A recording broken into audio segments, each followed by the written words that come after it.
Welcome to a very interesting panel discussion on Chinese influence and interference, both in academia but also in the larger context.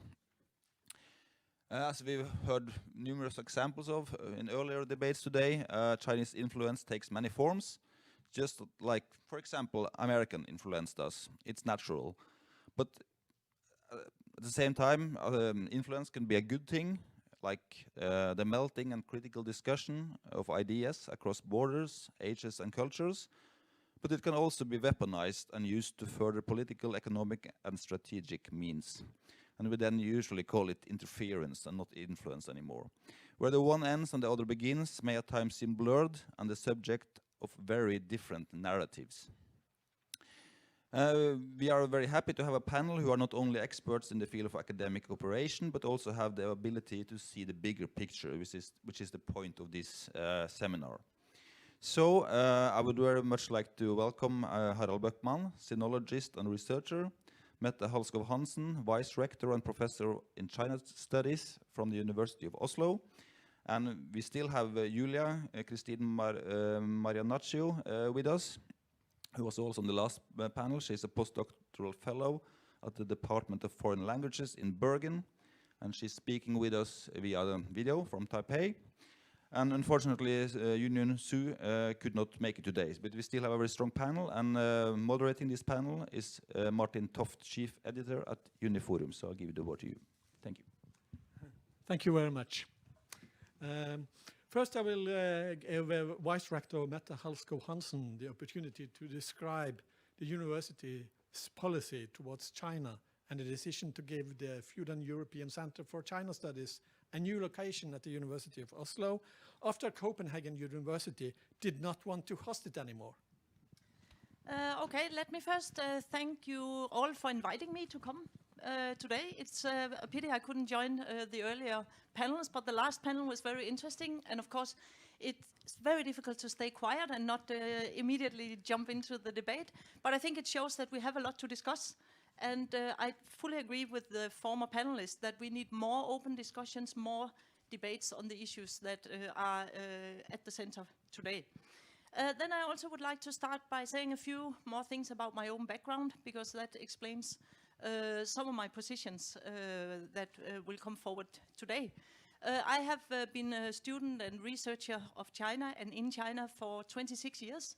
And since 1986, I have been back to China with very few exceptions every year since then, either for a few weeks or sometimes for the whole year. And I have been studying politically very sensitive issues in politically sensitive areas. There is absolutely no doubt that the situation with regard, when it comes to control with free speech, research and so forth, has become much more difficult in the past maybe 12, 13 years, also before Xi Jinping came to the forefront.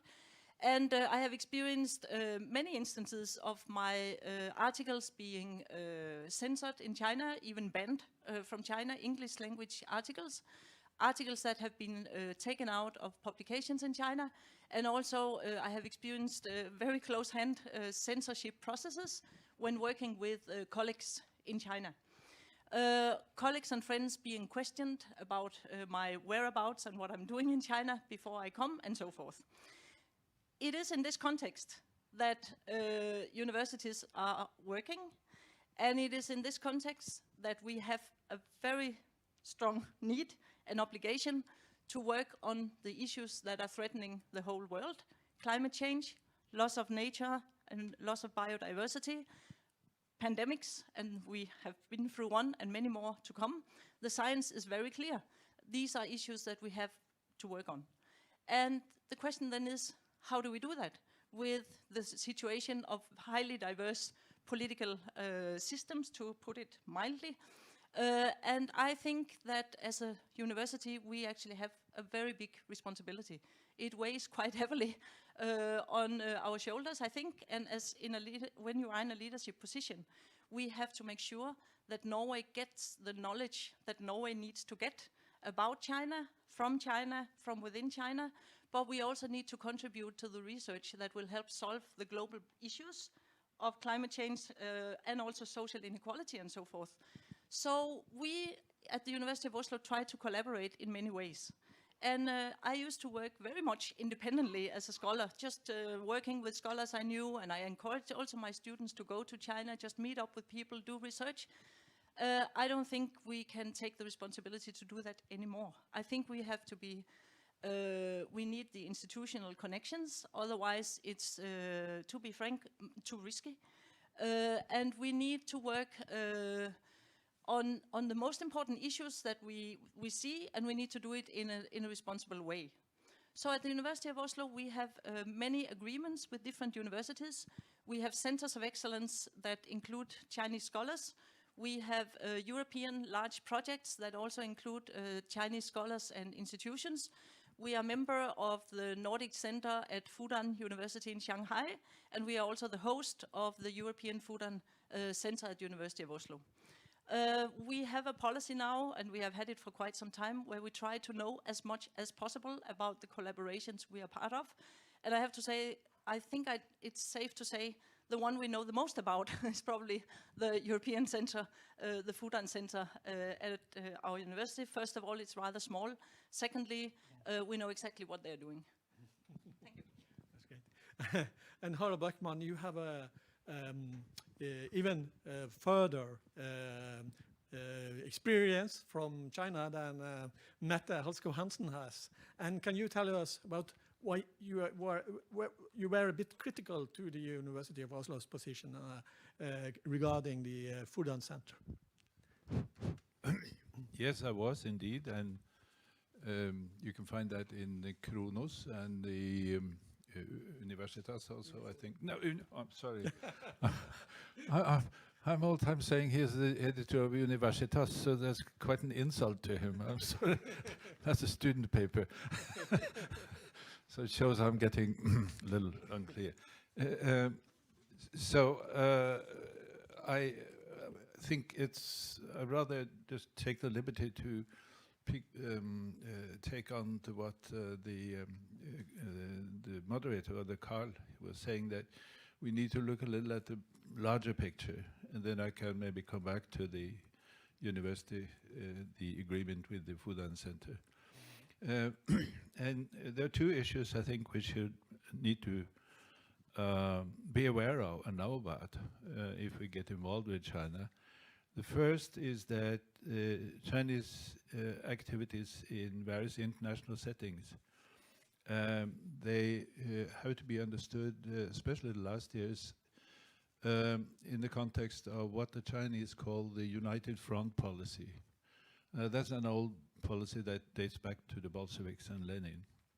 And that's a strategy for inviting as many into your sphere, so to say, and which was quite important for the Chinese communists to win the revolution in 1949. And now it's also very much used in the international setting to control the Chinese diaspora, to co-opt foreigners to support and promote the Communist Party foreign policy, and to support global and multi-platform Chinese communication networks internationally. Like Xi Jinping, as early on he said, you should tell the China story well. That was the message. And finally, supporting China-centered economic transportation and communication in the so-called Belt and Road Initiative, which is a Chinese, you could say, challenge to the World Bank setup of doing things. That was the first thing, the United Front. The second thing is that in the last years, the Communist Party has been very active in reshaping, I would say, perhaps as strong as that, education in China, and especially higher education, but actually from elementary school and up. And that was clear in an order from the Central Committee last year, which said that Xi Jinping's teaching, or what they said, Marxism, but that's actually In China today, Xi Jinping teaching equals Marxism, just to make it easy for them, I would say. That Xi Jinping's teaching should be strengthened in the university sector, and I quote, incorporating ideology and political theory in the whole curriculum. And I guess this goes also nationally and internationally. I think this is a larger setting for the Fudan Center and other Chinese activities internationally within the education and research sector.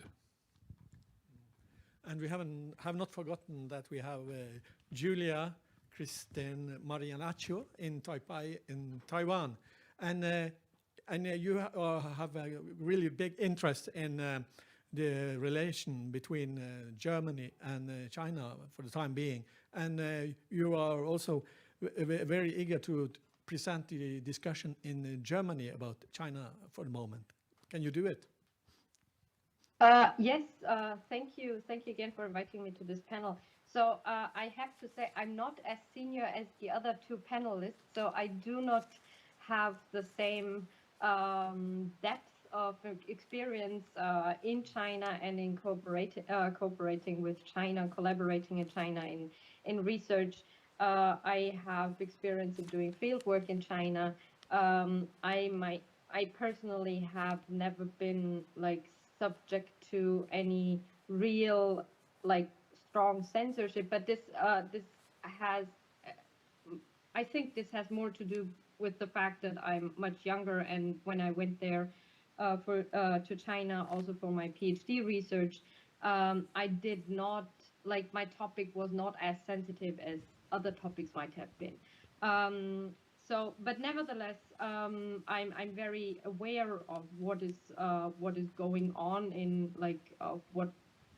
in academia inside China, and how my colleagues who work on much more sensitive topics are affected by attempts by Chinese authorities, from Chinese authorities in their work. So what I thought I could contribute to this panel is a glimpse into the current discussions that are going on in Germany. I do this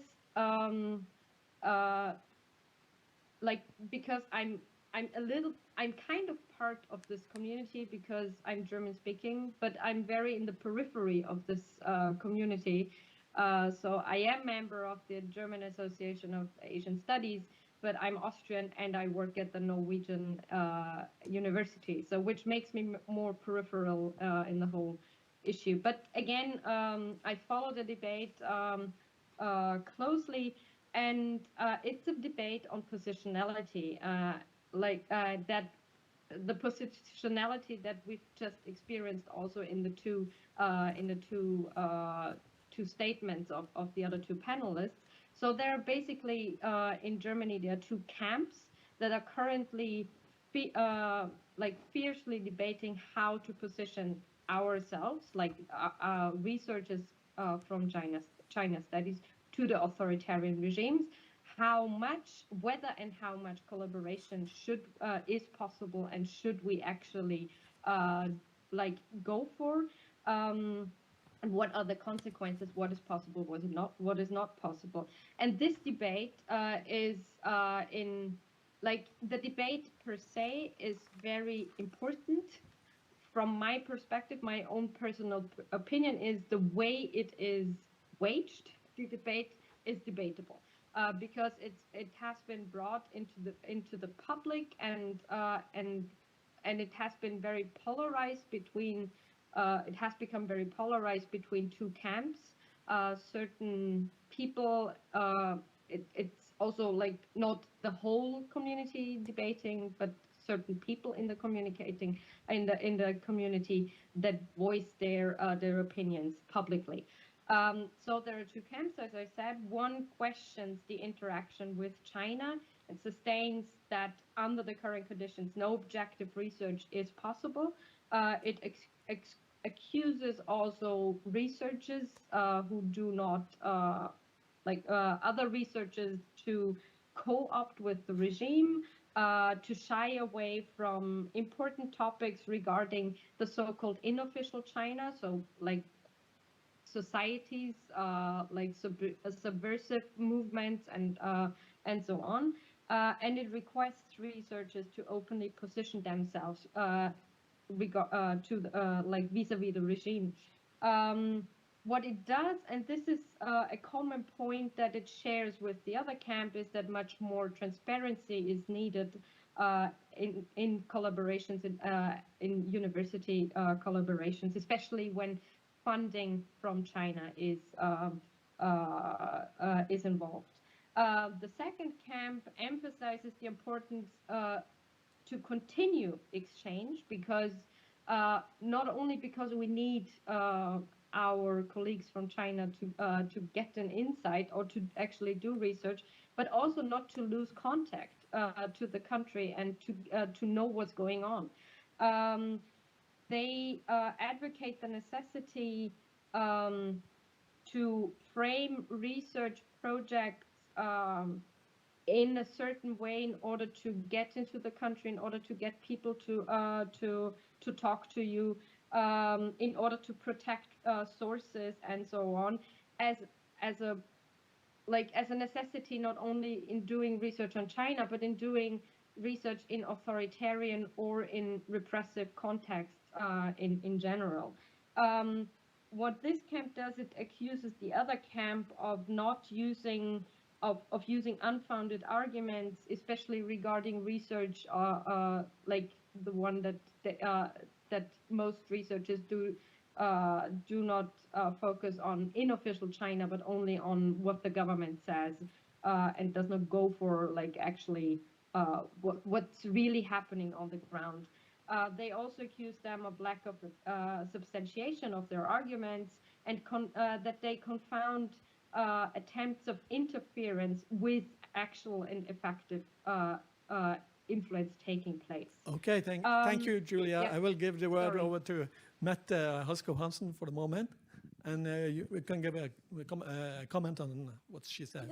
Yeah, I would really like to comment, because I think Julia brings up something extremely important, and it has some implications for Norway. And I think we are discussing sort of how Norway should act, and that's why this is really important. This kind of polarization that Julia describes from Germany, we see it even more clearly in the US. And this idea that you have two camps of where you position yourself in relation to China, even sometimes among China scholars, that is a very worrying development. And it's something that we haven't gotten to that point in Norway, and I strongly hope we can avoid it, because what we are trying to do as China scholars is really to try to understand how China works, what's happening there, and really get knowledge. And so we may agree on how to get that knowledge and how to best work to gain it, but I think we have a very common interest in trying to produce this knowledge and convey it and disseminate it to the Norwegian society.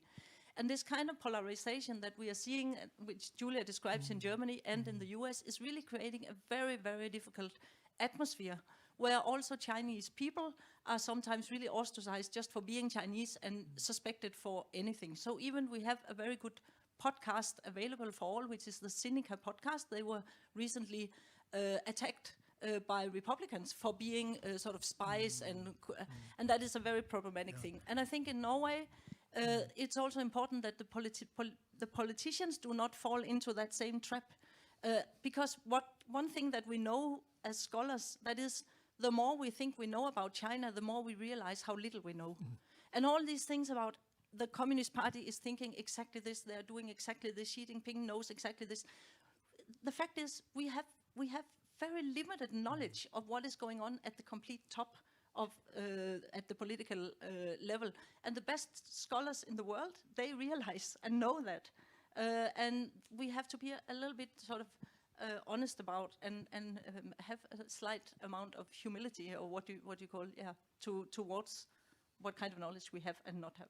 And Harald Bøckman, what's your point of view on that topic? Well, I'm still trying to widen the picture, so I don't know if I ever get to the meat or the substance, but because there are more than two camps, really, if you look at society at large and how academy, where the whole picture. In the first place, you have the idea that China is so exceptional that it can't be compared with anything. It's called solipsism. It can only be understood in its own terms. And this is a traditional Western concept. You know, you have to study this old philological tradition. And it's very much alive in China today, because they said, don't come here and tell us how we are. You know, it's only we who are Chinese who can really understand Chinese society. So, and this is also partly shared by Western leftist points that whatever China does, it's done because China is what it is. So it's kind of self-explanatory. But then, at the same time, on the other hand, you have the more traditional liberal idea in the West, which has been very much a motive for states, companies, businesses, and also academia to involve in China since the late 70s when the reform policy started. And that idea is not so much when it comes to academia, but certainly when it comes to business, that the more you involve China, the more China will become like us. So it's just a time, and we have to be very patient, and hopefully this will be fulfilled. There's also another variation of that view. It's those who take more or less the moral high ground, and saying that China is in need of reform, and China needs integration, and in order to tell Chinese what to do in a very more polite way. But I think, and that's where we come back to academia, because I think that academia has a special responsibility, because we need to have more knowledge-based critical attitude in both directions, both to the deniers, so to say, and both to the China huggers, to understand more what is going on. And in that respect, I agree with Mette Halskov that it's important to know what's going on in the political, elite, among the political elite. I don't agree with her conclusion, saying that it's very, very difficult. Well, it is. I partly agree, but I want to reserve myself a little, because I think we can know quite a lot if we put our efforts into it. And I'd like to quote a friend of mine, a colleague, Anne-Marie Brady from New Zealand. She says in a paper, in the present day, not understanding the CCP, that's the Communist Party, how it rules China is like not being able to read and write. Okay? Not understanding the CCP is like not being able to read and write. That is, if you're involved in China. These are crucial skills. So it really shows that we can't just settle at study society. We have to study high politics now to understand what's going on and what will be happening. And Julia, you stayed at the University of Bergen, where it used to be a Confucius Center. And did they make any form of influence or any kind of influence on your on the China studies at the University of Bergen, in your opinion? Yeah, thank you for the question. That I'm unfortunately not able to answer, because the Confucius Institute was kicked out before my arrival.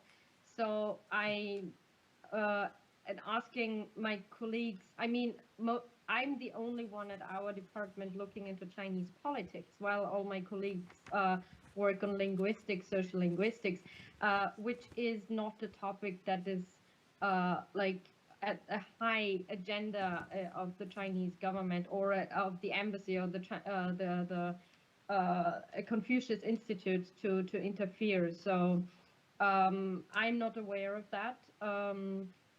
As far as I know, the position, like the decision to ask the Confucius Institute to leave, was both like a policy from the university, but in the context of national policies that wanted to reduce this influence as much as possible. For our program, it created some problems because a lot of activities, like gatherings and more culturally related activities, used to be organized by the Confucius Institute for our students, whereas now these activities are non-existent, or they have to be organized by us. And we are few in resources, like in personnel, and we have to do teaching and research, so we cannot also like entertain our students like by organizing, I don't know, Chinese New Year's activities. Whether this should be in general part of an agenda at the university is another issue. But yes, so I hope I could answer your question. Then I have a question to the three of you. For the universities, academic freedom is a very important topic, of course, and it's for all of us. And how will it be possible for the University of Oslo or the University of Bergen, for instance, to make the academic freedom come real at Chinese universities? Well, if I was now going to say that University of Oslo can create academic freedom in Chinese university, that would be far off, to put it. It's exactly like Harald said. I mean, there's no need to think that when we collaborate with China, what we are doing is we are making China democratic. I mean, that is very naive to think that way, and I actually don't think that many academics, maybe nobody, think that way now. I also think that the issue of Confucius Institutes or what center we have, in a way, I can understand that it creates a lot of discussions and debates, but the larger issues are more important than these. For instance, what kind of surveillance are we experiencing in China today? How has China become a laboratory for new surveillance techniques? How do we see the development of artificial intelligence technologies? And how do we, as universities and as a society, collaborate or criticize, or how do we deal with these issues? This is really a huge question. That's one of the larger issues that is really changing societies. It's changing the way that society operates. And I also completely agree with Anne-Marie Brady and with Harald that you need to understand how the Communist Party works to understand that. But the Communist Party is a very hierarchically, strictly organized political system, in a way. And that means you can learn a lot about how the Communist Party works by looking into society, because society and the political system is totally integrated. And in order to understand how surveillance and how political control is happening today, you need to look carefully into that. And for 3 years nearly, we have almost all foreign scholars have been kept out of China, and we have actually very limited knowledge from the ground in China about what's going on. We have Chinese colleagues in China who are working on these issues, but it's becoming more difficult to, for instance, have Zoom or other digital meetings with them. And we need people to go there. We need to be there. And for myself, it's the first time that last time I left China was in 24th of January 2020. I've never been out of China for so long. And I really realize that you lose a lot of the contact. You lose a lot of the sort of daily inputs, what you hear from people, what are the topics people are talking about. And we need that kind of knowledge. And so we need to focus on the larger questions. How do we get that knowledge, and how do we also get in contact with all the people in China who are suppressed communities, who are not allowed to have their identities? I mean, the academics who are struggling, how do we keep these kind of contacts? Harald? Well, the question about how do we keep our academic freedom and then while still cooperating, right? And it's in this context I'm very skeptical, and I've voiced that publicly to both the Confucius Institute, the whole idea, and also the Fudan University initiative, which is a European initiative, which then now happens to be in Oslo. I think there's a misunderstanding that the Chinese authorities were arguing that to Confucius institutes were like the Goethe Foundation or the Goethe Institute and the Alliance Française and things like that. And I can ask, why didn't they establish their businesses downtown like the others do? But they wanted to become organized or established at the universities within the institutions, and that's where the crucial difference is. And I also see the Fudan initiative in the same way, because if you follow its trails rather. It was started in 2012 in University of Southern California in San Diego. And for Fudan's case, and Fudan is not just any other university in China. You have number 4 in the new party leadership, Wang Huning. He's a young star, professor star from Fudan University, so the connections are right there. So they established the first this type of center in San Diego in 2012, and now they have established one in each part of the world, verdensdel. The last one was in New Zealand in 2018.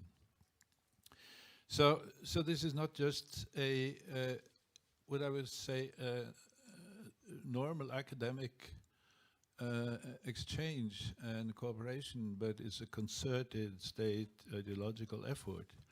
You see it also that Fudan University is a couple of years back now, they wanted to establish the first European university in Fudan Europe. It's like Americans are doing, establishing campuses in the other parts of the world.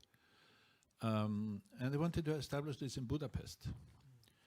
And that somehow gives me a bad ring if Oslo is also kind of these are two places where the Fudan University wants to establish their activity in Europe. Now the protests were so strong in Budapest, so I don't know what the result is, but certainly it's rather telling. So I think that I don't want to leave here with that people have the impression that I'm against cooperation with China. I want as much cooperation as possible. The question is how. And I guess that's we can focus on that. And maybe I can come back to that. And Mette, you asked for another comment. Yeah, let me just say very briefly that the University of Oslo was asked, have been asked, I don't know how many times, I can't count how many times, if we would have could agree to a Confucius Institute, and we said no every time. Let me just also briefly explain, very briefly, the content of the Fudan Center. There's only one purpose of that center, and that is to help facilitate researchers from Europe, and especially from Norway, who want to collaborate with researchers from Fudan. So we are setting up, the one person who is working there is helping to set up those contacts. That is what we have agreed. And then there is an aim to work on specifically the topics of climate change and environmental destruction, health as the second one, and public governance as the third topic. And we have a very clear agreement. We have the center set up for a number of years, and this contract can be stopped at any time. Any part wants to stop it.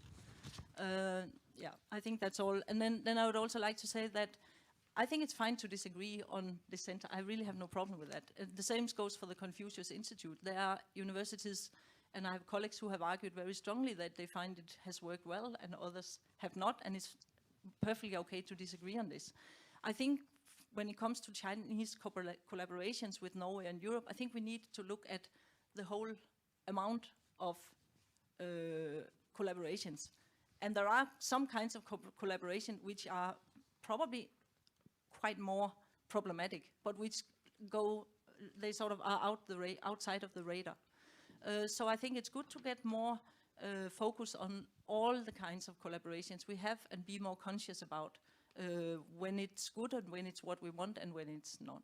And Julia, you are now in Taiwan. And how is the attitude towards academic cooperation with China among the academics in Taiwan? They do know their Chinese colleagues quite well, I suppose. Now you caught me on a cold foot. I'm That's difficult to answer because I really don't know.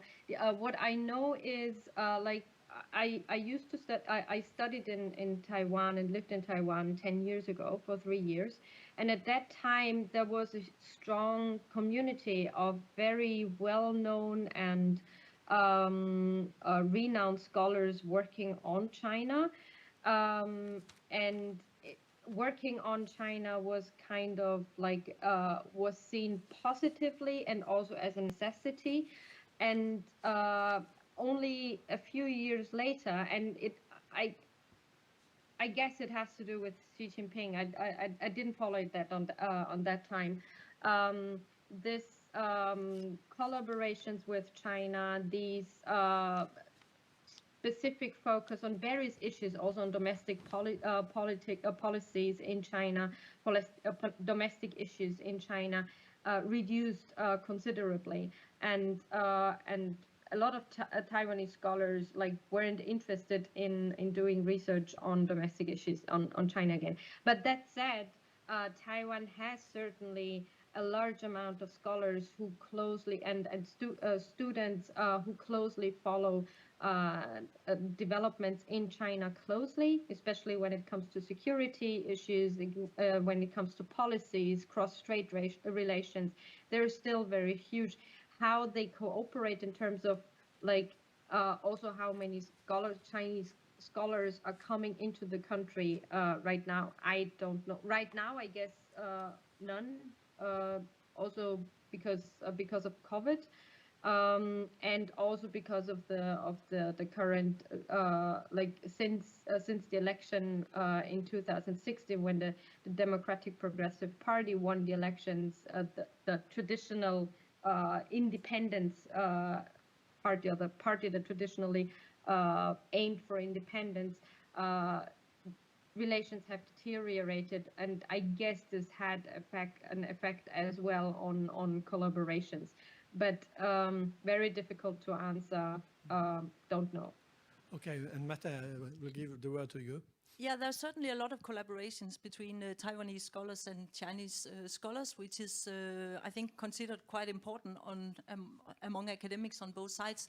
But I would also like to add that one of the positive things that have happened in Norway and in Europe in the past few years, that is that you see this much stronger interest in Taiwan.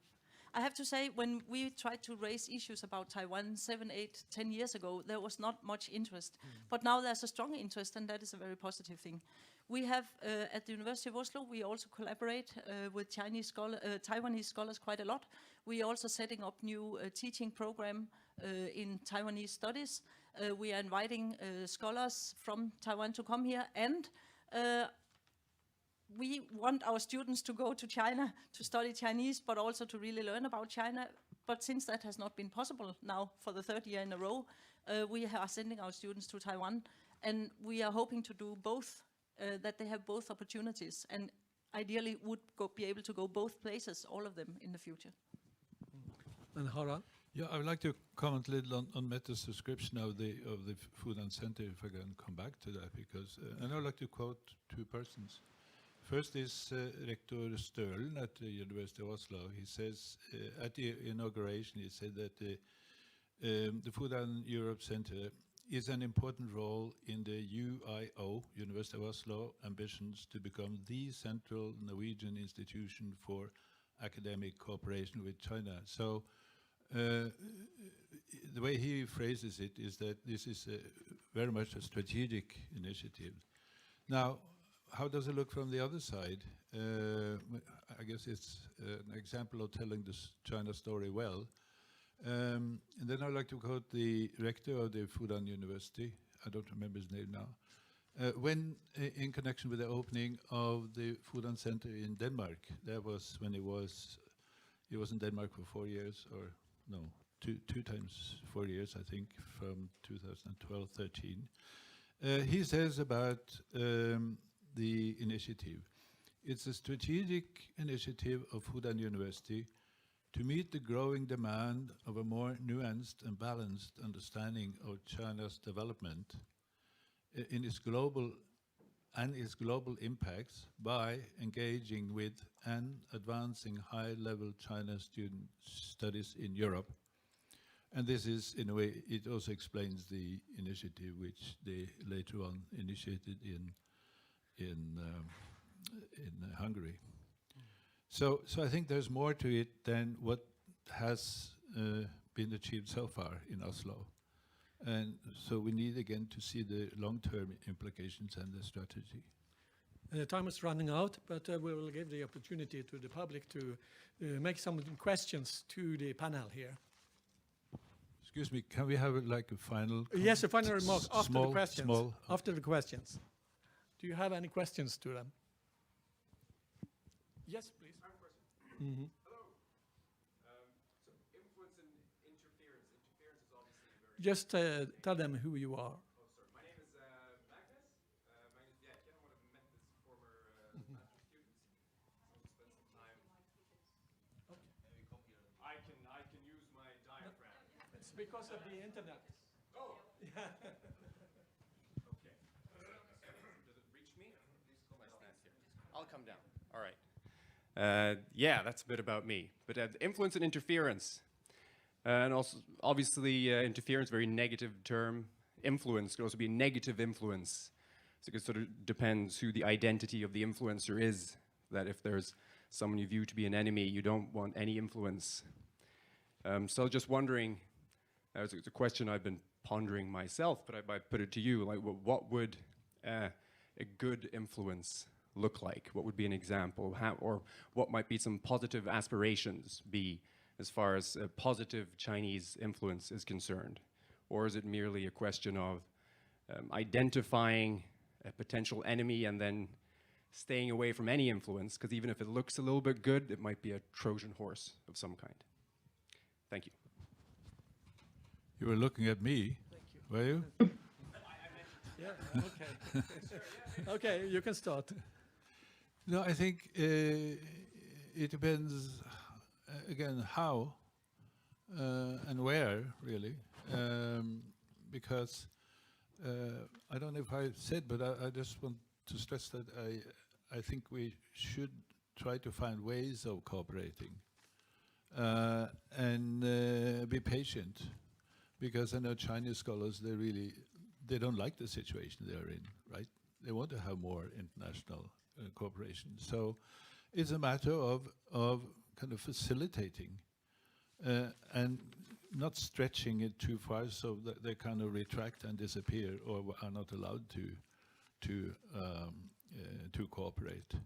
And this of course, I've not been doing research in China for ages. So I don't know the conditions there, that Mette and colleagues would know more. But again, try to find possibilities. By all means, not closing the door, because that is kind of, then the Chinese would retract and feel kind of they're not being understood. You get a very negative chain of reactions. So I think patience and innovation. But at the same time, which I mentioned, it has to be knowledge-based, and that's what we're kind of bad off in Norway when it comes to public life outside academia, unfortunately. But here, academia has a big responsibility. And Mette, will you answer? Yeah, I think influence is something that goes both ways, right? It's not like it's difficult to imagine that you have somebody coming and trying to influence and then they are not influenced back. I think that's what happens in diplomacy. It's kind of, you are trying to, mutually trying to influence each other maybe. And I think in Norway, we can have some self-confidence. We don't need to be so afraid of sort of standing up and saying what we think and what we mean. And even if, I think even as a scholar, if somebody reports on me what I think, I mean, so what? That's fine for me. Let them report so that maybe people in, or I don't know, political authorities in China know what I mean. That is fine. So this whole aspect of influencing or interfering, is a gray zone. But I think when it comes to interference, of course, we are facing now some serious challenges that we have become more conscious about. And that of course has to do with, again, we are back to the larger picture, and that has to do with surveillance. And when you travel to China, for instance, as a scholar, and you come to your hotel room and you realize that somebody has opened your computer and tried to copy it, that's when you realize that there's a very sort of, there are all sorts of surveillance going on, and we know it, of course, but it's a different thing to experience it personally. And I think one of the challenges we have, of course, is that we know there are students who have to report on other students. We know there are scholars who have to report on other scholars and so forth. We know that's happening, and we have to find ways to deal with it. And then there are also things we don't know about. That's a fact. We have one more question. Can you please come here?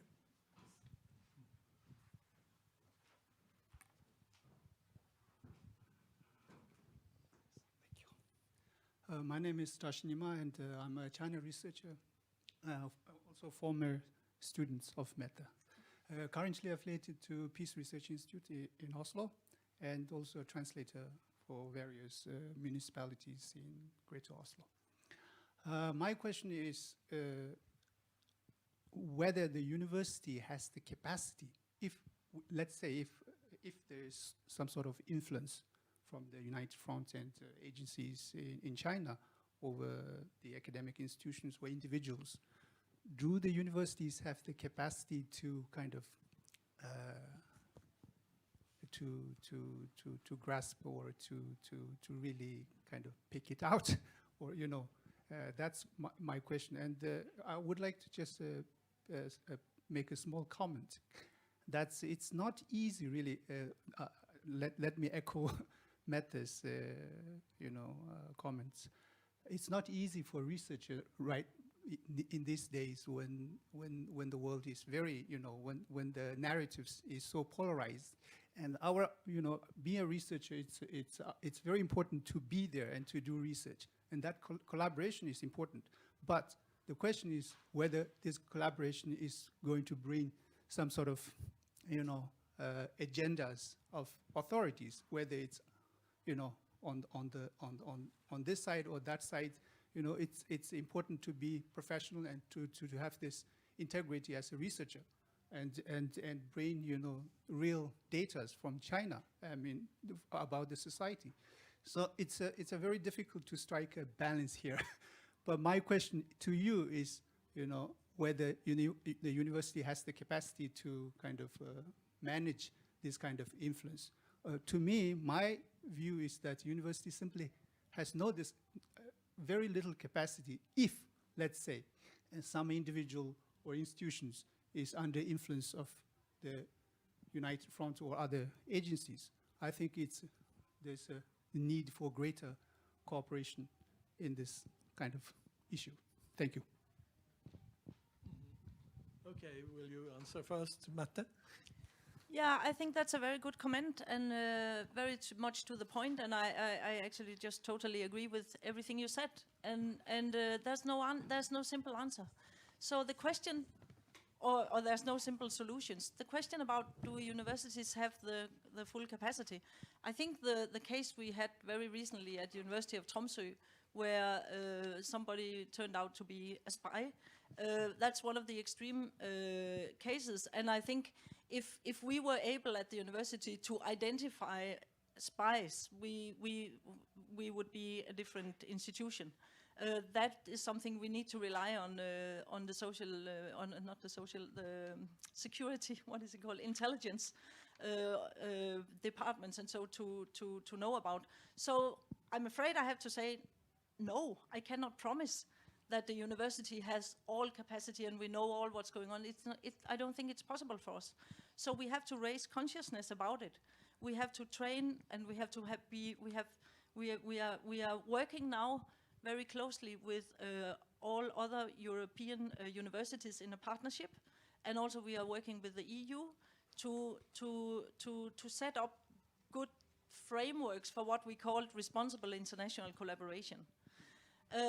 That means that there's for sure a need for more competence and more knowledge and more openness about these things, but we cannot promise that we will always know everything about what is going on. That is impossible. So the question is, what should you do then? Should you try to play completely safe and say, okay, then we leave out half of the world because we are so afraid that something will happen, or do we try to have mechanisms and do the best we can to keep the doors open, which I still think is extremely important as the world looks today? We have one more final question from Martin Mills, isn't that right? Sorry, may I add something? I want to add something. Hello? Okay, for half a minute, please. Yes, I was just, I think we also have to talk not only about influence. I think when it comes to doing research in China, it also comes down to personal safety of people who do research in China, but also personal safety of our colleagues and people like Chinese people there, our informants and so on. So that's on the influence. And another issue, I think, if we want to, I think universities have a good capacity in determining influence, maybe not in identifying spies all over the place. How many spies are there? I don't know. But I think what is important is, in addition to continuing doing research and understanding what's going on in China, it's also important to do systematic research on how China is seen in our countries. In Norway, how China operates abroad. This is something that we could do, that we can do by doing research projects on on that.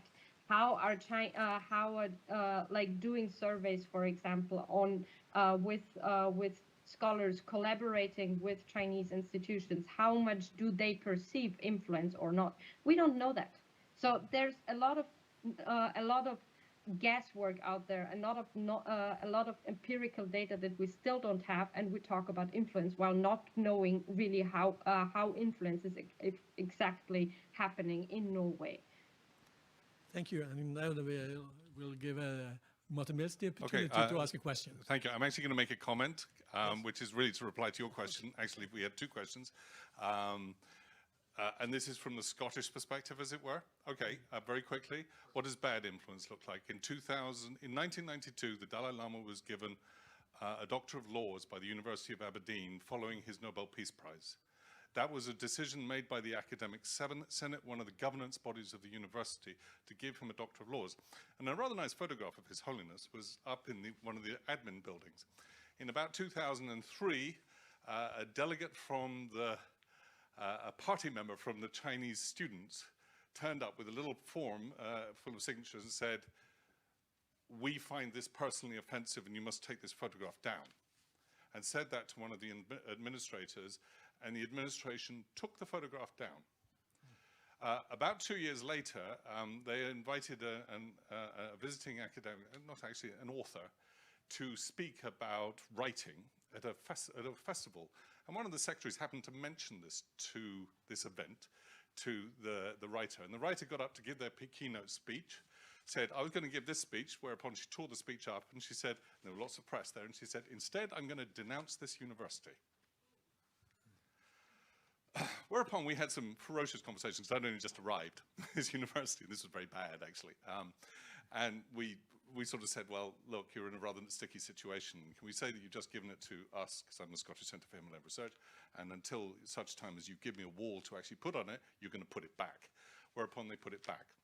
Now, a crucial lesson that we learned from that point was who is in charge of universities.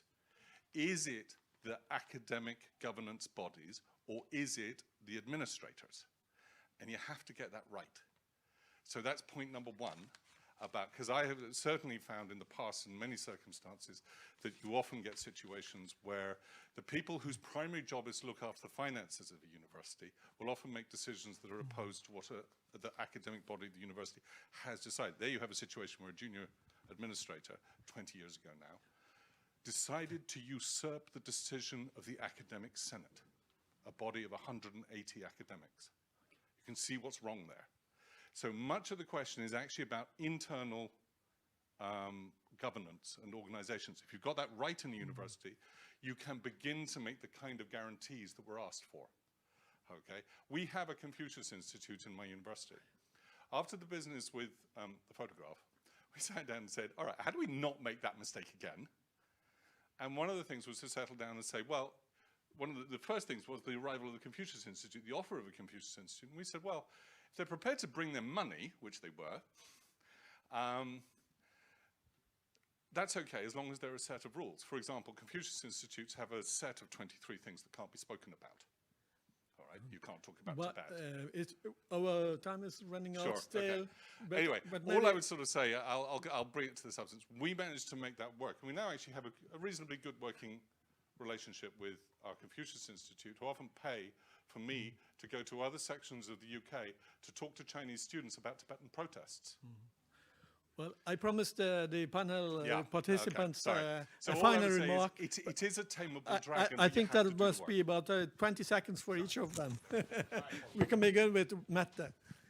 So this is the final comment? Yes, I think so. Okay, let me just, I have another final comment, but let me just first say one thing to this. I completely agree that the leadership at the university is crucial for these issues. And at the University of Oslo, we have had the Dalai Lama visiting us many times. He's welcome anytime again. We also hosted the Pillar of Shame from Hong Kong earlier this year. And we are doing exactly as we did have always done, and that is to really emphasize the academic freedom at the university. And then we have to And give then the I word have the to final Harald comment. for one moment. Oh yeah, please. further comment. Yes, okay. To the question of influence, I think Norwegians have a relative advantage. We're rather naive. That means the Chinese can read us rather well, and I think that's a real advantage. The second thing is, and I'll give an example of that, which is kind of a little vicious, because one of the issues which we're going to talk about were the twin cities or the friendship cities. Now, do you know which city in China Oslo is twinned with? Shanghai. Why is that? Shouldn't it be Beijing? Well, I know the story because the way that came about was that, and that's way, way back in probably the early 80s, then smiling, the mayor of Oslo, Albert Nordengen, he was wined and dined in Shanghai, and probably late in the evening, the Chinese proposed, why shouldn't we become twin cities? So then, I mean, it should be Beijing, right? But it shows a little how we are, and we have a long way to go. Okay, just a little final remark from Taipei, but only 20 seconds, please. You always emphasize my my speaking time. Yeah.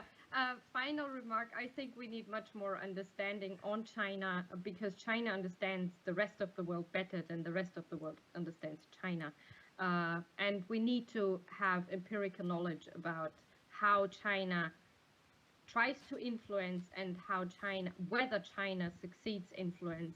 And with this empirical knowledge, we can make decisions concerning governance, concerning mechanisms. That's my final word. Thank you very much, and give all of them a big hand, please.